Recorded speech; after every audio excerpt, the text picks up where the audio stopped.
Laurence to introduce himself and give us, a brief historic summary on the Ethio-African American, historic relationship. Thank you, Mr. Laurence.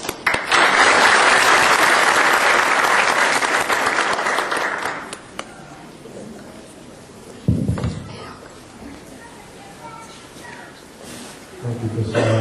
I think you did a great job here organizing this event on a Friday afternoon. Thank everyone for being here. There's so many gosh days out here. And shenanigans. I can't name all of them. But it's so good to be here. I think this is the most appropriate place to be to celebrate Black History Month, and I'll get to that in a second. First of all, Carter G. Woodson started Black History Month as Negro History Week. And that was when the first African-American scholars started taking their place in annals and history books and writing the history that they found in the books. And now they wanted to celebrate their history. And this was less than 100 years ago. Thank God Ethiopia has been writing down their history for thousands of years. But we're talking about America now. We're talking about 400 years ago this year is the celebration of the first African slaves to come to America, Jamestown, Virginia, not too far from here. And they're celebrating that 400-year history. That's the beginning for African-American history in America. And for the next 250 years, they underwent slavery in this country. That experience, as you all have heard and read about, and discussed about, is something that I can't even describe to you, obviously. But to experience 250 years, one has to wonder, how did they survive? And that's what we're talking about today. That's what I think is important to discuss. The survival of slavery for African Americans. One of the most important reasons people say that they were able to get through 250 years is because although they were given the Bible, because the whole point was a civilizing mission, Christianize the Africans. They gave them the Bible, and what did they see in the Bible? They saw Africa, to their surprise. This was a European Bible, some religion they never heard of. They're given this book, they open it up, and there is Ethiopia. And that hope, that inspiration, that we are in the Bible, this God they talk about, is also our God. And that there is hope for us, because what kind of God would allow us to be enslaved all these years? That hope, that salvation in the Bible, seeing Ethiopia, identifying Ethiopia as themselves, was one of the most important reasons for African Americans to survive to this day in this country. And I just want to point that out, because to me that is really what this whole thing is about. When they talk about Black American history, they have to talk about Ethiopia in the Bible. Now, for the next 150 years, after so-called official slavery, there was the Jim Crow years, years and years of degradation, discrimination, no rights to be had. Segregation was the order of the land. How did they survive that? Turn to Ethiopia again. The Battle of Adwa. After the Civil War, there was a chance that African Americans would have some freedoms, and there was a loosening, even served in Congress, but there was a backlash to that. Reconstruction era.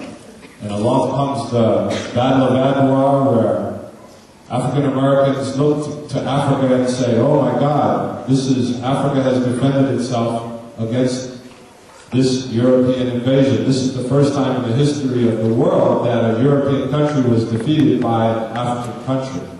This meant so much to African Americans. Once again, it inspired them, obviously, to peoples all over the world. In fact, the slavery didn't just land in Virginia and America. It was throughout the Caribbean, and even in South America, there are more African Americans, South Americans, than there are in North America. And this had an effect on all Africans in the diaspora. It had an effect on the entire future of the world, that Ethiopia now would become the only independent African country, because in the next 10, 15 years after Adwa, the colonization of Africa took full effect. And Ethiopia stood out as the one country that wasn't colonized in that African.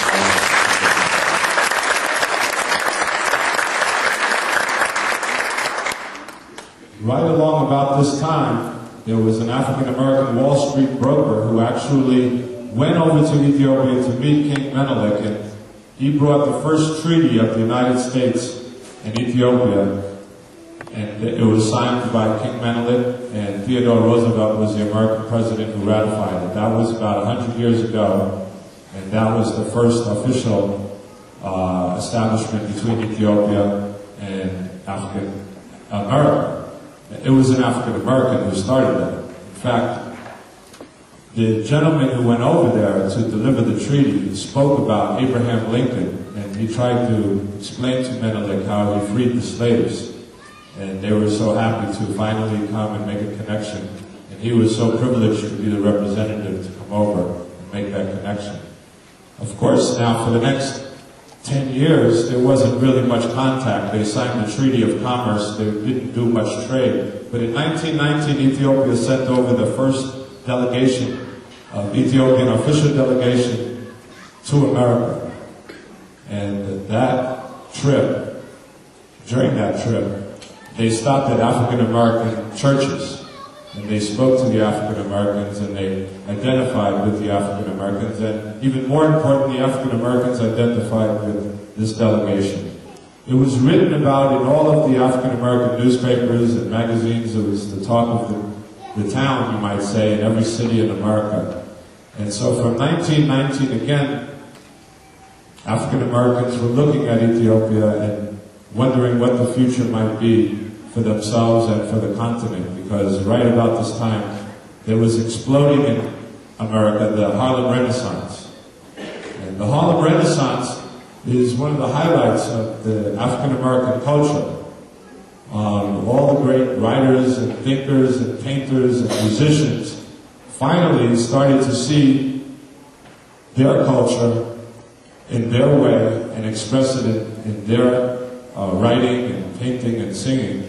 And the inspiration for the Harlem Renaissance, again, just like through slavery, was Africa and Ethiopia specifically. Many writers wrote about Ethiopia, and songs about Ethiopia, paintings about Ethiopia. The inspiration of the Harlem Renaissance was, we don't have to mimic our European masters here, their art and music, but we can create our own. We can draw on the music from Africa, we can draw on the images from Africa, we can draw on our history in Africa. And that's where Carter G. Woodson and all the historians started doing research and discovering about Ethiopia. African Americans, wasn't until like the 1960s that they really started studying Africa. But I'll get there in a second. I don't want to pass the 1930s and Malaku Bayen, who we all know we're honoring here also today. Dr. Malaku Bayen was the first Ethiopian student to graduate from college in the United States. And one of his missions when he came here was to try to drum up African Americans who are educated now and bring them up to Ethiopia and help to run this new modern country that they needed, new technical skills that they had in the United States. And unfortunately, in Ethiopia, many of the experts they were bringing from Sweden and France and Europe were to run different new organizations, new departments in Ethiopia. Well, the African Americans were capable of doing this, and they thought maybe we can recruit some of these people to come help us build this nation and bring their skills and technology over. And that's what Akubayan did. He did it so well that his exhaustion from recruiting and going from church to church, from hall to hall, organizing people, he ended up exhausting himself totally and dying at the age of 40 years old. But he left a legacy right here at Howard University, the Ethiopian Research Council. And that council, along with the Ethiopian World Federation, again, specialized on research on Africa. Again, now people's minds are open, their consciousness is open to Africa. For African Americans, they had heard and read in their textbooks that Africa had nothing to offer. There was nothing that ever happened there that affected the world in any way. Now they were learning the truth. And the first African Studies department was at Howard University, and Malaku Bayan and Dr. William Leo Hansberry started that. And to this day, most of the research and the archives there are all in Spingarn. If you want to know about the publications that Malaku Bayan put out, The Voice of Ethiopia, the Digest, and all of the documents related to Ethiopia, one of the biggest libraries right here at Howard University in D.C. Not to mention that Howard University graduated more Ethiopians than any other college in the United States.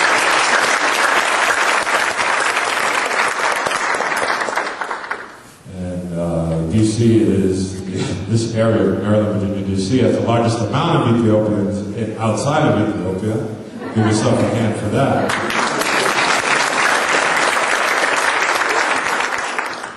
Those 1930s, and I won't be too much longer, those 1930s were a very important time because that was the second time of the Italian invasion of Ethiopia, and African Americans were just shocked and amazed that this independent African country that they've looked up to for so many years is going to be colonized like all the other countries. And they still haven't gotten their rights yet either here in America, and it's been 350 years at this point. So there was a big rising in consciousness. African Americans were lined up to go fight for Ethiopia. They took to the streets, there were riots in the streets, the newspapers followed it, money was being raised. Unfortunately, the United States government knew better than to allow the African Americans to go fight. They stopped them and didn't let them go actually fight, but the African Americans did raise money and did follow the war and supported it, did what they could. A couple of them actually was able to get over to Ethiopia. In fact, John Robinson, the Brown Condor, as he's called famously, one of the pilots, he actually owned his, he was the first, one of the first African-American pilots in America with official pilot license, and he actually started his own airline, and he said he was going to Ethiopia to sell them some planes. He wasn't actually going to fight. He couldn't have said, I'm going to go fight for Ethiopia. So that's how he actually got over to Ethiopia, and once he got there,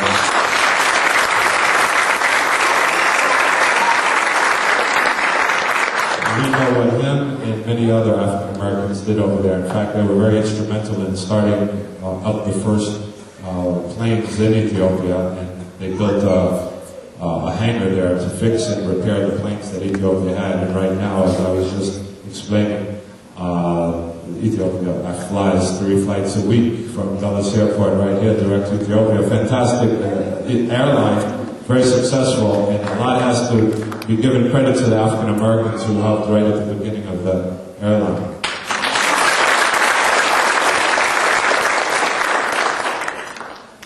Again, the civil rights movement. So they were able to get the Italians out, which was a great thing, but when African Americans came back from World War II, they still didn't have their rights. And as you all are starting to live in that era of civil rights, you watch Eyes on the Prize and the programs talking about civil rights era, Martin Luther King. Now we're talking about the final, after 350 years, we're finally going to get their basic rights in America. And this was so important. And Ethiopia is right there on the scene once again. The inspiration for the civil rights movement coming from beating the Italians, the African Americans said, we have to keep our independence, get our independence, we have to stand up and be strong like the Ethiopians, and they were able to successfully pass all the legislation they did in the 60s and 70s. And then came the 70s and 80s where Ethiopian immigrants were starting to come over to America for the first time. Not for the first time, obviously, Lakubayan and many others come earlier, but as you all know, there were some bad times. People left, people came here. Those people that came here needed to stay. They didn't want to be sent back. Reverend Fonzo stood up in Congress and made sure that they could not be deported and made sure that they were able to stay, and we always will appreciate that. Many of us actually beneficiaries of what they did. And right now, bringing up to the present, we're working together on many things, the African American and Ethiopian community. There's projects going on that we're working together. We're having programs together now. We just celebrated Kwanzaa and Genet together. And we're really trying to do that inspiration once again. It's all about inspiration, and it's all about having your roots, knowing where they came from. And that inspiration now, I feel, is not so much civil rights and human rights, which it was fighting for earlier. Now I think it's economic rights. And they talk about Pan-Africanism. It was a social Pan-Africanism. I see economic Pan-Africanism, and I see Ethiopians being able to give back to the African Americans some ideas and knowledge of how they're being able to come here and be successful and start businesses and accomplish things. And I think there's the trade that they're actually showing each other things about America and working together. And that's why it's very important that we know about each other's history and that we live it and pass it on to our younger children, because this is very important to me. Okay, I think I said enough. I think I want to thank you very much.